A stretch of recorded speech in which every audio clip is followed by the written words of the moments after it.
शिक्षा चिकित्सा भरपूर रोजगार है, उज्जवल भविष्य का यही तो मूल आधार है। विकास हो रहा है, उत्थान हो रहा है, प्रगति का द्वार खुला है, दशा दिशा भी बदल रहा है। विकास की नई गाथा लिख रहा है झारखंड, हमारा झारखंड, उभरता झारखंड, हमारा झारखंड, उभरता झारखंड।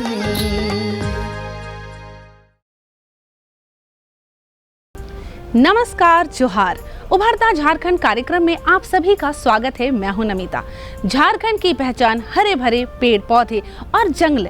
जी हाँ, जंगल की बात करें तो हमारा झारखंड जंगलों से भरा है और हमारे झारखंड की जो हरियाली है वो देखने लायक है। अब अगर हम बातें करें तो आपको बताएं कि आज के अंक में हम आपको बताने वाले हैं कि किस तरह से वन उत्पादन से आत्मनिर्भर हो गई हैं अल्बिना जी। अल्बिना जी को पहले बहुत सारी परेशानियां थी, ग्रामीण क्षेत्र में रहने के कारण वो बहुत सारे कार्य नहीं भी कर पा रही थी, लेकिन अब वो वन उत्पादन के माध्यम से आत्मनिर्भर बन गई हैं और लोगों के लिए एक अलग पहचान दे रही हैं। और उनके साथ साथ कई लोग आगे बढ़ रहे हैं। वन उत्पादन में वो लाह की खेती कर रही हैं, साथ ही साथ जड़ी बूटियां भी बना रही हैं। तो जंगलों में ही जीवन है, ऐसा कर दिखा रही हैं अल्बिना जी। तो बिना देर के आइए हम भी देखते हैं। हम आए हुए हैं नामकुम प्रखंड के खरसीदाग में, जो लाल खटंगा पंचायत में आता है और गांव का नाम खरसीदाग है। यहाँ पे अल्बिना एक्का जी हैं और उन्होंने लाह की प्रशिक्षण लेकर के बैर के पेड़ों पे लाह की खेती की है। 20 पेड़ हैं बैर के, वहाँ इन्होंने खेती की है और तकरीबन 800 रुपये की पर केजी के हिसाब से ये 1 से 1.5 लाख रुपए के लाह सीजन में बेच देती है। साथ ही साथ फार्मर फर्स्ट से जब इन्होंने जुड़ा तो कई तरह के प्रशिक्षण लिए, जिसमें मधुमक्खी पालन हो गया, जड़ी बूटी जो झारखंड की वनोत्पाद हैं, जो वनों पे आधारित चीज़ें हैं, उनका ये संग्रहित करती है और जड़ी बूटियां बनाती है। और इनके जड़ी बूटी जो है न सिर्फ झारखंड राज्य में बल्कि उड़ीसा और छत्तीसगढ़ तक जा रहे हैं, दिल्ली तक जाते हैं और वहाँ से लोग इनको ऑर्डर देते हैं। साथ ही साथ जो वनोत्पाद हैं उनमें जड़ी बूटियों वाले जो साग हैं उनका ये सुखा करके भी विभिन्न स्टॉलों पर ले जाती हैं, विभिन्न तरह के मेलों में ये ले जाती हैं और तकरीबन 2 से 2.5 लाख रुपए इनकी इनकम हो जाती है।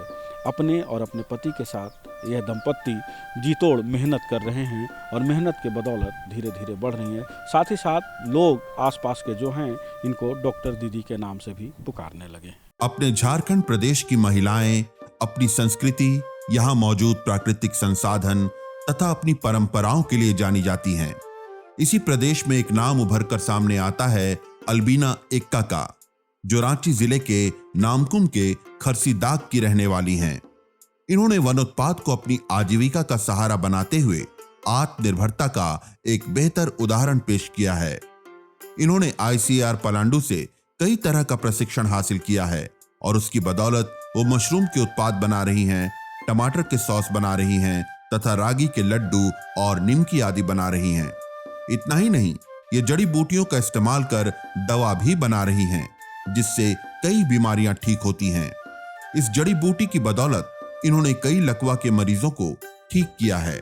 आज हमारे साथ जो अल्बिना एक्का जी हैं, ये महिला सशक्तिकरण के लिए एक उदाहरण है और इस क्षेत्र में जो पलायन एक समस्या है उसके लिए महिलाओं के लिए एक मिसाल भी हैं। इन्होंने प्रशिक्षण लेकर के बहुत सारे चीज़ बनाए हैं, जिसमें कि आप देख रहे हैं कि विभिन्न उत्पाद जो हैं वनोत्पाद, ये हमारे सामने डिस्प्ले में लगाया गया है, ये बनाती हैं। और साथ ही साथ प्रशिक्षण का क्या रोल है, और ये कहती हैं कि बिना प्रशिक्षण का मैं कुछ भी नहीं करती हैं। तो इसे जानते हैं कि प्रशिक्षण कहाँ से लिए और क्या क्या अभी बनाए हैं। टमाटर सॉस बनाने का, रागी का लड्डू कैसे बनाया जाता है, इसके बारे में मैं प्रशिक्षण ली।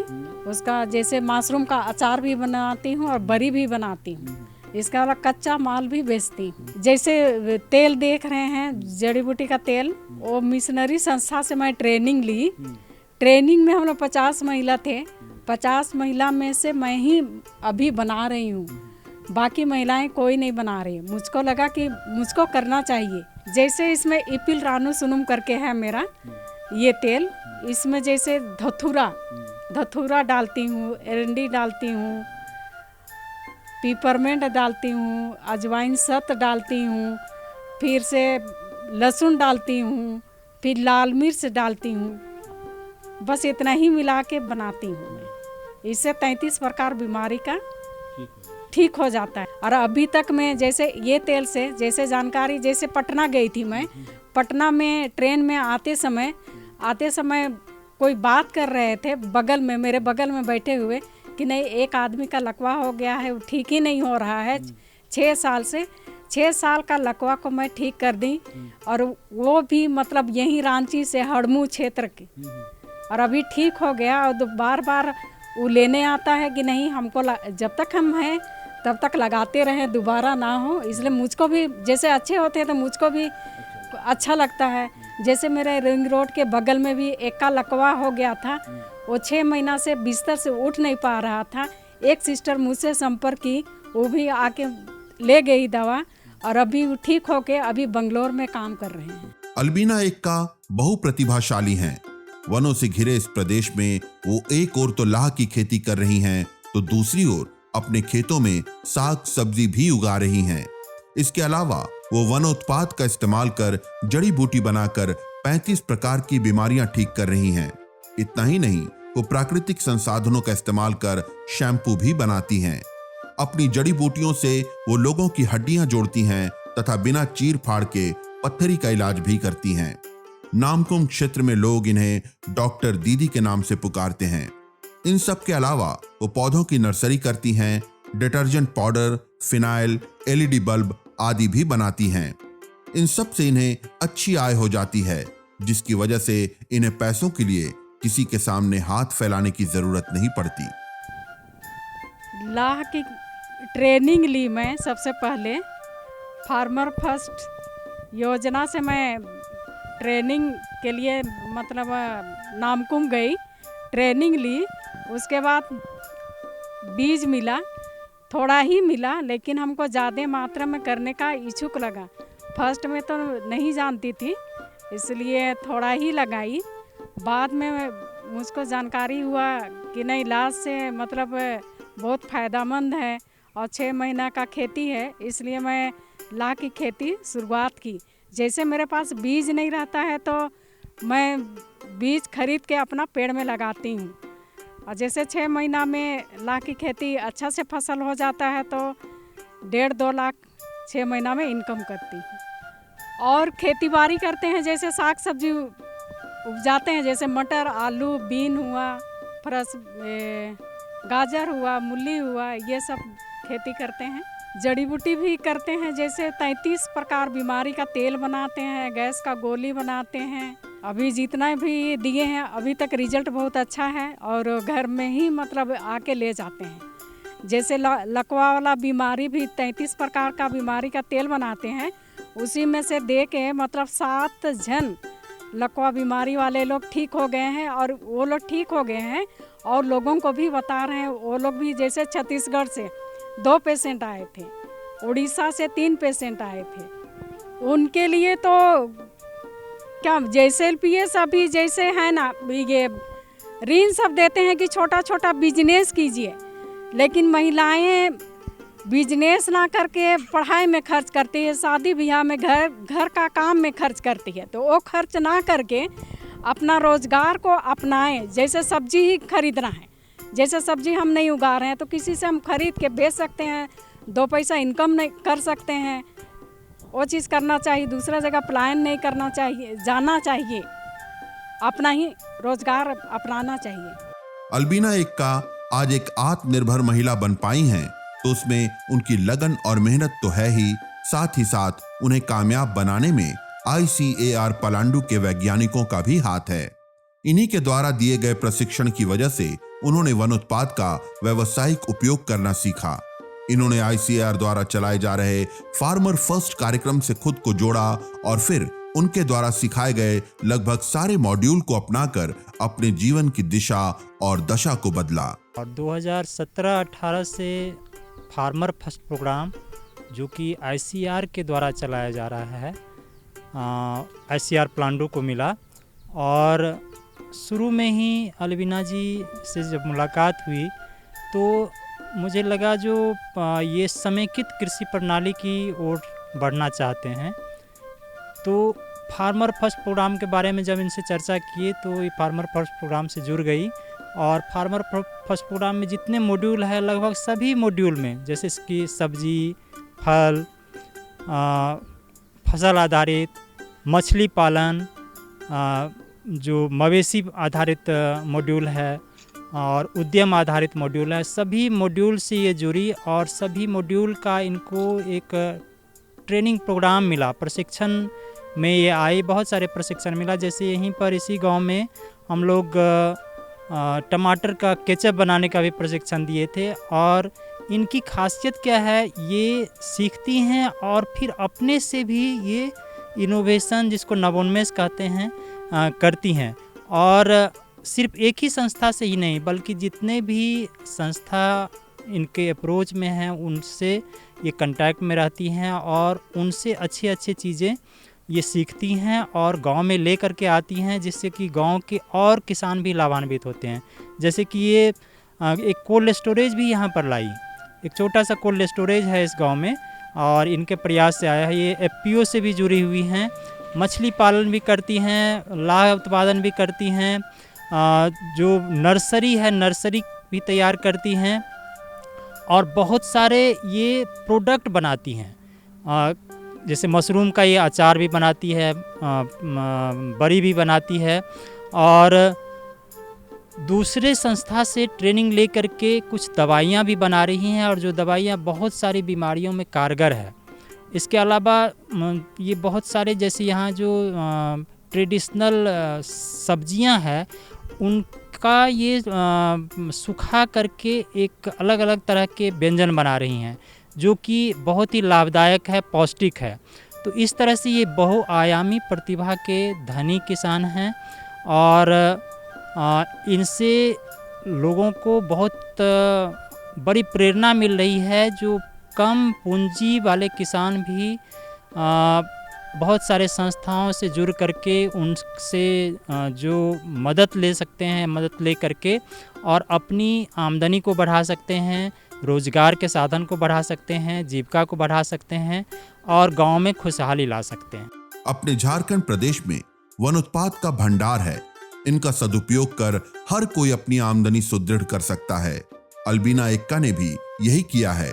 उन्होंने वन उत्पाद की उपयोगिता का प्रशिक्षण लेकर उसमें नवोन्मेष कर अपने जीवन को तो नई दिशा दी ही है, साथ ही साथ ये समाज को भी नई राह दिखा रही हैं। यह मानना बिल्कुल भी गलत है कि ग्रामीण क्षेत्र में रहने वाले लोग आत्मनिर्भर नहीं होते हैं। ग्रामीण क्षेत्र में रहने वाली अल्बिना जी ने ऐसा कर दिखाया है कि वे अपने गांव के लिए मिसाल कायम कर रही हैं।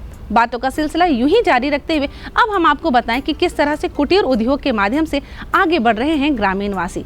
अब कुटीर उद्योग क्या है, इसके बारे में हम आपको दिखाएंगे और बिना देर के आप भी देखिए कि कुटीर उद्योग के माध्यम से कैसे ग्रामीण आगे बढ़ रहे हैं और अपने जीवन में सफलता हासिल करते हुए लोगों के लिए मिसाल कायम कर रहे हैं और आत्मनिर्भर के साथ जीवन व्यतीत कर रहे हैं।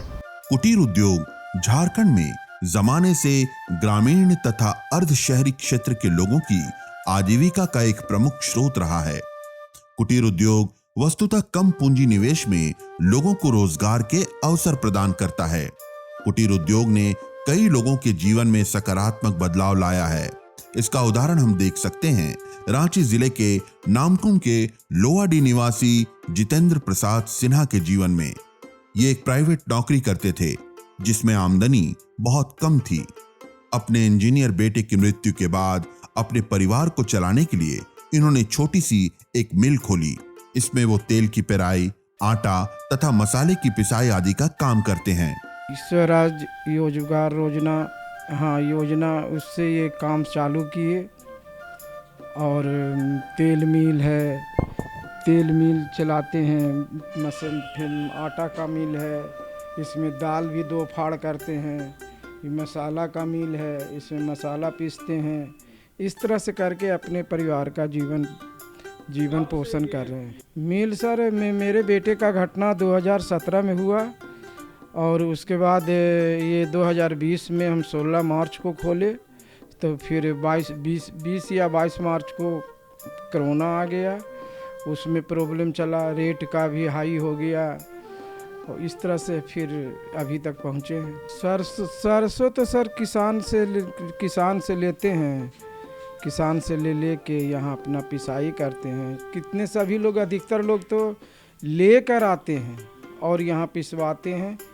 हमें मजदूरी के रूप में जो मजदूरी है, जो मजदूरी देते हैं, उससे भी गुजारा चलता है। पीला का सर रेट ज़्यादा रहता है, इसीलिए उसका तेल का रेट भी ज़्यादा रहता है और उसका सरसों का रेट भी ज़्यादा रहता है।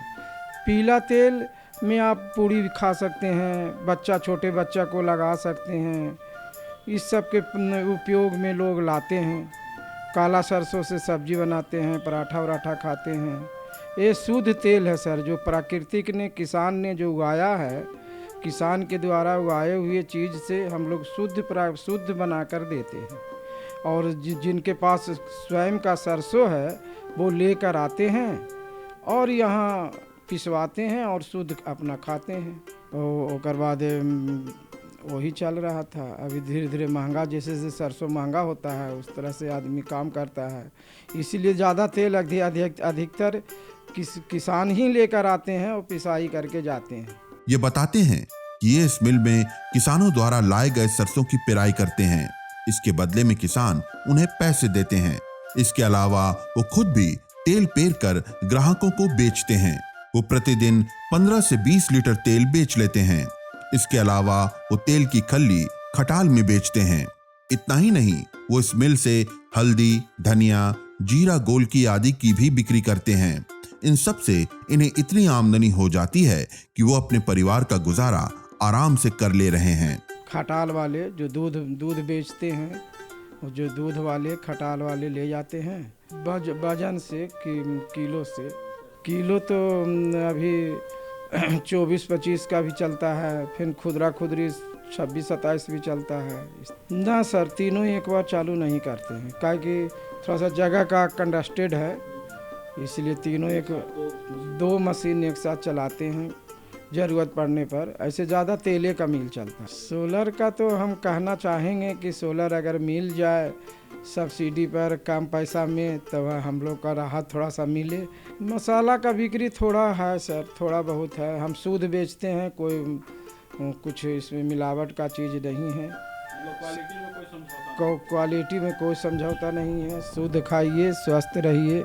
इनके मिल पर तेल खरीदने आई महिला बताती हैं कि ये यहाँ 7 से 8 साल से तेल खरीद रही हैं। इनके यहाँ तेल काफी शुद्ध मिलता है, इसलिए ये यहाँ अक्सर आती हैं तथा अपने आसपास के लोगों को भी इनके यहाँ से खरीदारी करने की सलाह देती हैं। इनका मानना है कि शुद्धता बड़ी चीज होती है और चूंकि इनके यहाँ हर चीज शुद्ध है, इसलिए इन्हें यहाँ पैसे देने में परेशानी नहीं होती। अभी 5 लीटर लिए, इसके पहले भी 5 लीटर लिए, ये दूसरे के लिए लेके जा रहे हैं। हमको देखा लोग तो बोला कि हम लोग भी खाएंगे, आप एक बार मंगा दीजिए। अच्छा, बाजार का तेल और इसमें क्या अंतर है? बाजार का तेल अगर सब्जी में छौंकिएगा ना, डालिएगा कढ़ाई में, इतना झांस मारता है ना, जैसे लगेगा कि बहुत शुद्ध है।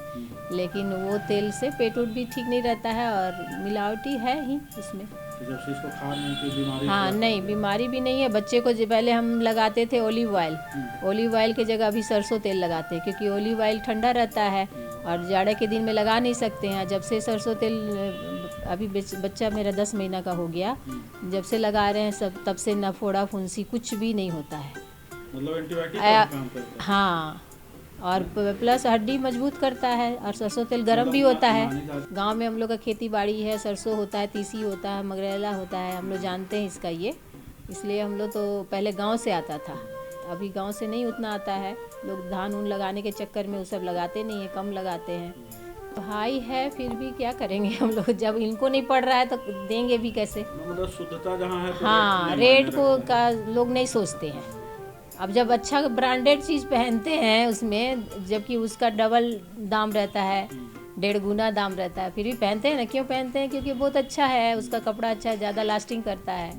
उसी तरह है कि जब स्वास्थ्य ही सबसे बड़ा धन है और स्वास्थ्य के आगे तो और कुछ नहीं है। जो पैसा आप डॉक्टर को दीजिएगा उससे अच्छा है कि अच्छा खाएं। कुटीर उद्योग न केवल व्यक्तिगत जीवन को बदलता है, बल्कि सामाजिक और आर्थिक रूप से भी समुदायों को भी सशक्त बनाता है। जितेंद्र प्रसाद सिन्हा के जीवन में बेटे की मृत्यु के बाद निराशा छा गई थी। इस कुटीर उद्योग ने उन्हें संभाला और उनकी गृहस्थी को पटरी पर लाने का काम किया। तो आपने देखा कि जितेंद्र प्रसाद सिन्हा की जो मार्मिक कहानी है 2017 में जो घटना घटी, उनसे इंस्पायर होकर के इन्होंने प्राइवेट नौकरी को छोड़कर स्वरोजगार की ओर कदम बढ़ाया और आज इनका रोजगार धीरे धीरे फलता फूलता नज़र आ रहा है। जिस तरह से इन्होंने मशीनें बैठाई हैं, सरकार से इनकी गुजारिश है कि कुछ अगर उनकी योजनाओं का लाभ इन्हें मिल जाए तो यह और बेहतर कर पाएंगे। लोग यहाँ पे जानकारी जैसे जैसे हो रही है, शुद्धता की गारंटी ये लेते हैं और इसी कारण लोग यहाँ पे आ रहे हैं और इनका जो माल है वो खरीद कर ले जाते हैं। हालांकि ग्राहकों का कहना यह भी है कि शुद्धता जहाँ है वहाँ कीमत की कोई मूल्य नहीं है। हम डॉक्टर को जो पैसा देते हैं वो अगर शुद्ध खाने में लगाएंगे तो बीमारी ऐसे ही कम होगी। और इस तरह के और जो हमारे दर्शक हैं जो पलायन करते हैं, दूसरे राज्यों में जाते हैं और जो काम को छोटा समझते हैं, उनके लिए एक मिसाल है जितेंद्र जी कि इस तरह का रोज़गार किए हैं। खुद तो अपने व्यस्त रहते ही हैं, कई लोगों को ये रोज़गार भी दिए हैं और करीब करीब 4 से 5 परिवार इनसे प्रत्यक्ष और अप्रत्यक्ष रूप से जुड़ा हुआ है। आप लोगों के ये एक मिसाल हैं कि जिस तरह से एक तरफ महिला सशक्तिकरण की अगर हम बात करें तो एल्विना बेग ने जो कार्य किया वो महिलाओं के लिए जहाँ पे बेहतर है, वहीं जितेंद्र प्रसाद जैसे लोग भी आज मुकाम पे पहुँचे हैं तो इसके लिए जी तोड़ मेहनत किया है और मेहनत के बदौलत कोई भी सफलता पाई जा सकती है। यही इनकी कामना है और सरकार से इनकी जो मांग है वो सरकार अगर ध्यान दे तो ऐसे जो छोटे कुटीर उद्योग करते हैं उनको रोजगार तलाशने में दिक्कत नहीं होगी और पलायन जो सबसे बड़ी समस्या है उसमें रोकथाम होगी। आज के लिए बस इतना ही, अगले अंक में होगी फिर मुलाकात। तब तक के लिए पूरी टीम को दीजिए इजाजत। जोहार, नमस्कार। देखा ना आप सभी ने, बातों का सिलसिला और भी चलता और भी बहुत सारी बातें आपके साथ करनी है, लेकिन समय हो गया है आपसे विदा लेने का। हम लेंगे आपसे इजाजत ताकि अगले अंक में पुनः हम आपसे यूं ही बातें करें और तरह तरह की जानकारियां आप तक पहुंचाएं। तब तक के लिए आप मुझे और हमारी पूरी टीम को विदा दीजिए।